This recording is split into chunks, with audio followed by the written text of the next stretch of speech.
Alyssa and I'm back with another video. Today I want to share with you Amanda Reads, where I'm talking about the books I have been reading over the past week, what are my plans are for the next week, and what I'm currently working on. Last week I managed to finish 4 books, which I'm really excited about. And I'm finishing all the books that I wanted to. The first book that I finished over the past week was A Hope Divided by Alyssa Cole. This is the second book in the Loyal League series. This one follows Malone. I think that's... I hear you. I think that's what she's called.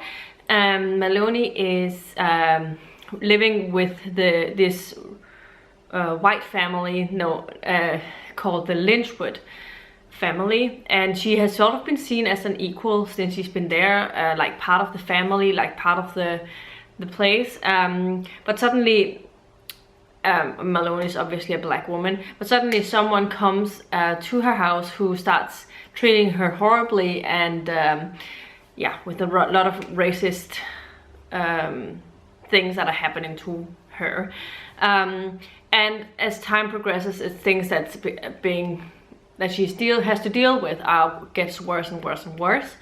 But at the same time, she's sort of trying to translate this diary kind of thing that her mother used to own, which is written in French, but she's not really good in French. And then we follow our main male character, who is a soldier type person who has been in jail but has now escaped. He ran to this home and has been taken in by Malone to hidden away so no one else knows it, more or less. There's only a few people that knows about this. And he is able to speak French, so he's trying to translate this as best as he can and helps her out in understanding what her mother was writing. But as times go on, they have to flee and everything. They have to move away from where they are. So obviously this was very interesting. I enjoyed my time reading it. I think what I really enjoyed about it was, it was very well written. It was a very informative, the things that were happening to the characters, like at the time it was set in, because it's a Civil War set romance. Yeah, I didn't feel the romance as much as I probably thought I would. I thought it was okay, but overall I think that the first book in this series was better. I've seen some people disagreeing and thinking that this one is the better one, so it's definitely, if you pick up the series, I don't think that you should skip this one at all. I think it's very worth the read. I ended up giving this book 3.5 out of 5 stars. The next thing that I finished over the past week was Secret Crush Seduction by Jayci. This is the second book in the Heirs of Hansel series, which is a Harlequin Desire series novel. This one we're following Adelaide, who is like a younger sister to Garrett, who was the main character in the Hansel in the previous book. And she has to sort of prove herself because she's sort of been little bit rebellious over the past years. Something happened and she decided to be sort of, do her own thing, and so people started doubting that she would be fit for the job as being part of the Hansel heir kind of thing. But she decides she needs to prove herself, and so she's sort of establishing this charity event and fashion show and things like that. Like the Hansel company is a fashion company. So on the other hand, we also follow Mike. Mike is Garrett's best friend. Mike is the owner of this marketing company, and that is also helping out with Hansel's things. He is the one who decides who gets to do which job at the Hansel. He's always like the go-to person, and he becomes like in charge of making sure that everything goes smoothly with Adelaide and everything that happens here, so that there's not any wrong press that comes out or something like that. And he's sort of protective of her in that way. And they have this always known each other because like Mike was such a big part of Garrett's life and came to the house very often. So she's always had a crush on him, but he has only sort of had this crush later on. But yeah, they start forming a romance and everything happens like that. Overall, I thought it was a pretty good book. It wasn't as good as the first one. I had a few issues with a couple of things in here. First up, our main male character has infertility problems, which obviously is something a lot of people deals with, and I'm happy that it was present here and it was a theme. What I didn't like about it was that he kept it a secret from Adelaide because he didn't want to hurt her, and so he decided to end things off with her so that to make sure that she didn't get hurt because he couldn't have babies, instead of telling her about it and make her decide if she would be okay with not having babies in their life. It just made me so annoyed that there was this miscommunication thing happening between them, and that they weren't trusting enough the other one to make a decision of their own. But otherwise I enjoyed it. I ended up giving this book 3.5 out of 5 stars, just under the first one, because I enjoyed the first one a little bit better, but still very interested in reading on in this series. The next thing that I finished was Castle in the Air by Diana Wynne Jones. This is the second book in the Howl's Moving Castle series. This was the pick that I got to read through over the week. I thought I would have read more, but I had 3 days over the past week that I didn't read anything at all, so that definitely put a damper on things. So I read through this one. This one follows Abdullah. Abdullah is this, by day, this carpenter seller. He works for his family and selling carpets on the streets. In this country, is I feel like an Arabian type country, but a fictive place, but it feels like that. And at night he dreams about something, but in very vivid dreams he meets this girl called Flower in the Night, who is a princess, and he is actually a prince in his dreams, and so he ends up asking to marry her. And then it seems like all of the dreams that he has, they come true, and a jinn comes and abducts the princess, so he has to find the princess and save her and all of that.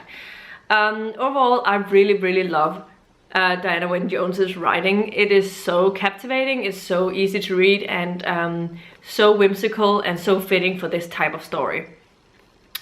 I didn't love this story as much as Howl's Moving Castle at all. I think that I missed the characters from Howl's Moving Castle, like Sophia and Howl and the other people from that. Abdullah wasn't as great a character as the other were, but otherwise I enjoyed my time when I was reading it. It was a fun read, and I definitely still recommend it. If you read Howl's Moving Castle and enjoyed it, just go in with slightly lowered expectations. I think you would enjoy it quite a lot.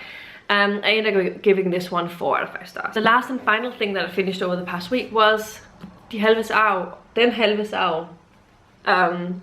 the first book in the Grænsen til Trafala series. This is a Danish fantasy series, and the first book is translated, no, it's not translated to English, but in the title would be The Legacy of the Half, and the series title will be The Borders of Trafalas. Trafalas is this world that this girl is swept into when she finds this ancient scroll, ancient looking scroll, and she doesn't really know what the words say on this. She doesn't understand it at all, but she's very interested in, and one day she's abducted from her human world and into the Fae world. And from there on things happen, and she comes to this family who protects her and get her to know about the world and lets her know about the magic in here, and things happen further on. It was an overall very fun journey. I enjoyed my time reading it. The audio wasn't very good, but I don't want to let that sway this book in general. The only things that I had that I didn't enjoy so much about this was that it has some predictable moments, like things that you could sort of see coming at times, and the romance in here just didn't work for me. It happened so quickly that I didn't feel the romance at all. I feel like from one page to another they were in love kind of thing, and it just seemed very off to me. But overall I enjoyed my time reading it, and I'm definitely intrigued to pick up the next book. And I will give this an overall 4 out of 5 stars, because I do think I understand why this is very popular here in Denmark. So those were all of the things that I finished over the last week, and in total I managed to read 805 pages, which equals to 115 pages per day, but actually my goals were 817 pages, so I was only like 12 pages under, so it's not very bad. Yeah, it was because there were like 3 days I didn't read anything at all. but 4 books read, and I started on another. So let's talk about the books that I'm currently working on. Obviously, first up, I ended up moving on with Kiss of the Night, but I only read 1 chapter, so I'm not very much further. I've read another chapter today, but that doesn't really count with last week's totals. I also started in a Gravesite by Charlie and Harris. This is my next pick for my physical reading, and I made it to 50 pages into this one. So far, very interesting, but I don't have a lot of thoughts about it yet. So those are the 2 books that I'm currently working on. Let's talk a little bit about the books that I'm planning on reading over the next week. I will do a pick or 2 for you here, so that you don't get cheated if you don't watch my vlogs.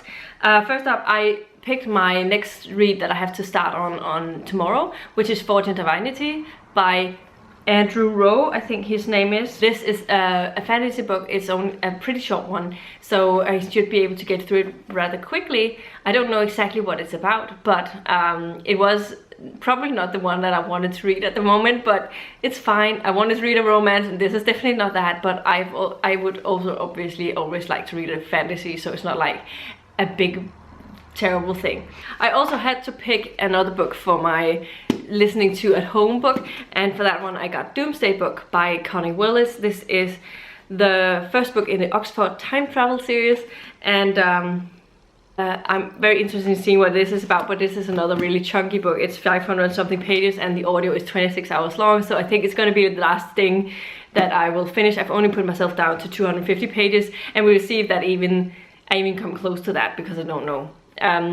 The other book that I've been working on recently has been 500 pages as well, like the same length, but it was only 14 hours long, or 14 and a half hours long, and I read that over 2 weeks, so I know that this will probably take me a little bit longer, so we'll see how it goes though. Obviously I want to move on in Kiss of the Night. I've already done that, but I want to read a couple more chapters over the next week and see how that goes. I really hope that I'll be able to finish this book by the end of the month. That's at least what I'm aiming for at this moment. We'll see what happens. Obviously I want to finish Gravesite and see if I can get on with it. I need to read on in the book today. I haven't been reading it today at all, except that 1 chapter in Kiss of the Night, so I definitely want to read on. I've sort of been relaxing at home, done a little bit of stuff, and been out for a 36-kilometer bicycle ride, mountain bike ride. So I feel like I've been doing quite a few things, but obviously such a trip takes like 2 hours. So at least because we haven't been out in so long, so we didn't go as fast as we have sometimes done. And my sister's not as used to riding a mountain bike as we are. So we had to make sure that she could follow along, kind of thing. But let's talk about the next picks. I want to challenge myself and see if I can't at least make progress on another physical book of mine over the next week. So the first print that we will see here will be one of my physical or ebooks. So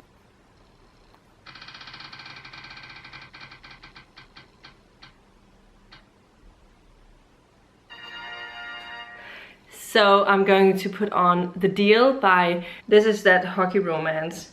It's a Kindle book. Ryan Ryan? L. Kennedy, sorry. I think Kennedy Ryan is also like a contemporary romance erotica author kind of thing. So I'll definitely need to put that down, but I don't know if I'll finish it. So maybe I'm just gonna put 150 pages down for it. Would that seem fair? And see how that goes. So that was The Deal. I'm gonna put myself down for 150 pages of that. And I'm also going to try and find another audiobook, because I might actually finish this one, just get through, because I might actually finish the audio that I have. But maybe I should wait and see, because it is 12 hours long and I don't know how my reading is going to be on the next week. Okay, no, let's pick the next one here as well. Then I at least know what I'll pick up after that. So audiobooks at work. I need to remove Fortune Divinity. I don't want to pick that again.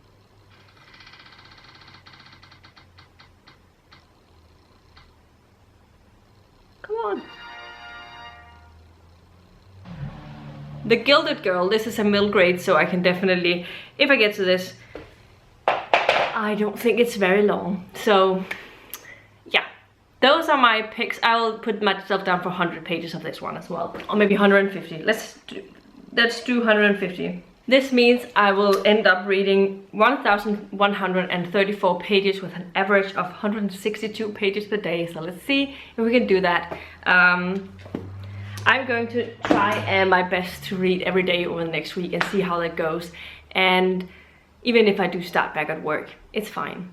I hope you enjoyed this video. Let me know in the comments down below what you've been reading recently, if you've read anything exciting. Have you read any of the books that I've been talking about today? If you like that, or if you have, did you agree with any of my viewpoint, and or do you disagree? Let me know in the comments down below. I always want to hear your thoughts. And also, if you have any recommendations at all, let me know in the comments down below. Yeah, this was everything I had for you today. If you liked the video, please give it a thumbs up, subscribe to my channel if you haven't already, and I'll see you in my next video very soon. Goodbye.